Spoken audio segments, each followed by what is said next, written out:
सभी बहन भाइयों को नमस्कार। आज आप सोच रहे होंगे कि मैंने ये गायत्री मंत्र का दुपट्टा क्यों धारण किया है। मैंने कोई संन्यास नहीं लिया है। मैं तो आज एक महापुरुष, महात्मा, मेधा संपन्न, महातपस्वी स्वामी पप्पू जी महाराज उर्फ बालक बुद्धिनाथ जी का आपके सामने उनका चरित्र का थोड़ा बखान करने के लिए बैठा हूँ। इसलिए मुझे ये दुपट्टा धारण करना पड़ा है। आप आजकल अमेरिका के दौरे पर हैं। वहाँ इनके महागुरु श्री गंगाराम बढ़ई, जिनको सैम पित्रोदा भी बोलते हैं, अंकल सैम भी बोलते हैं, उनके चरण रज लेने के लिए अमेरिका गए हैं और उनसे शिक्षा भी लेते रहते हैं, निरंतर उनके संपर्क में रहते हैं। गंगाराम बढ़ई जी, जिनको अंकल सैम भी कहते हैं, उन्होंने हाल ही में ये घोषणा कर दी है कि मेरी अब दीक्षा समाप्त होती है। दीक्षांत कर दिया है उन्होंने और ये बता दिया है कि अब ये पप्पू नहीं रहे, अब ये बहुत बड़े स्ट्रेटजिस्ट हो गए हैं और बहुत समझदार हो गए हैं। अब उन्होंने सर्टिफिकेट दे दिया है। तो सभी देशवासियों को इस मामले में बिल्कुल निश्चिंत हो जाना चाहिए कि ये अब एक महान शिष्य की परंपरा में आ चुके हैं। ये रात के अंधेरे में जा कर के चाइना के राजदूत से मुलाकात करते हैं। वहाँ कोई एग्रीमेंट भी चुपके से कर लेते हैं, जो ये बताते नहीं हैं, क्योंकि संत लोगों की प्रकृति बहुत ही रहस्यमय होती है। तो ये स्वाभाविक ही है, कैसे बताएंगे। और इसको हमें बुरा भी नहीं मानना चाहिए। ये यदा कदा क्या बहुत बार झूठ भी बोलते हैं और थोड़ा इनका भुलक्कड़ स्वभाव भी है, क्योंकि ये शिव भक्त हैं तो शिव की तरह भोले भाले हैं। ये झूठ भी बोल जाते हैं और भूल भी जाते हैं। ये अमेरिका में बता रहे हैं कि सिख भाई भारत में कड़ा और तलवार धारण नहीं कर सकते और ये 1984 के दंगे भूल गए, जैसे वैसे इसमें कोई प्रतिबंध भी नहीं है।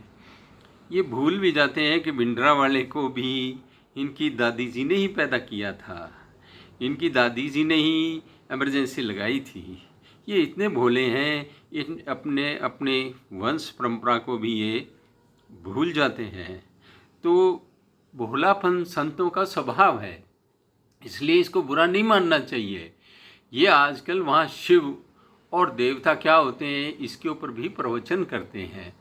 ये भारत में शक्ति क्या है, हिंदुत्व क्या है, इस पर खुल करके बोलते हैं।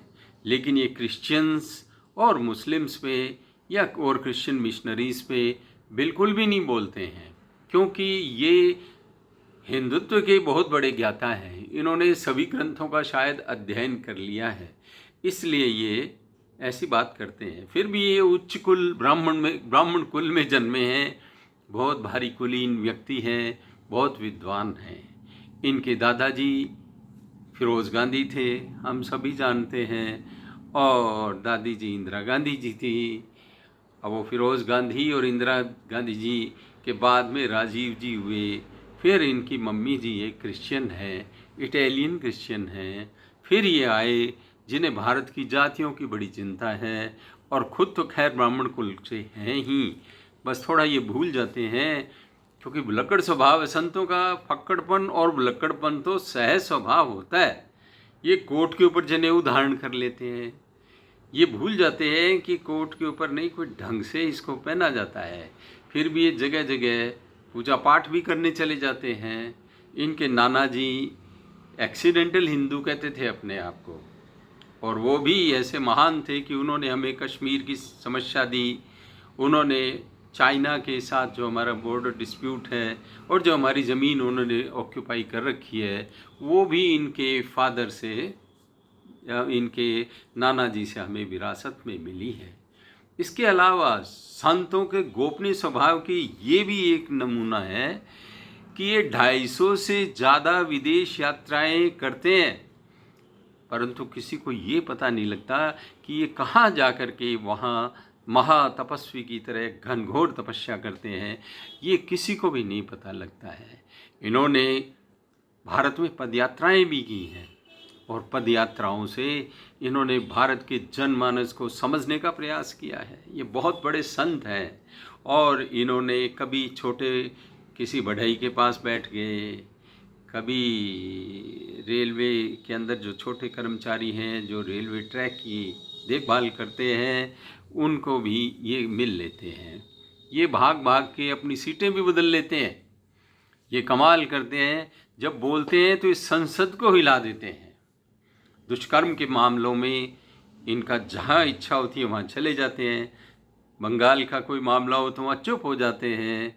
ये संतों का स्वभाव है। संतों की दृष्टि जिधर घूम गई उधर ही वो चले जाते हैं। इसमें कोई दोष ढूंढने की ज़रूरत नहीं है। और वैसे भी हम हिंदू लोग, हम लोग आत्मघाती हैं। हमें आत्मघात करने का, अपने विनाश करने के नए नए तरीके आते हैं।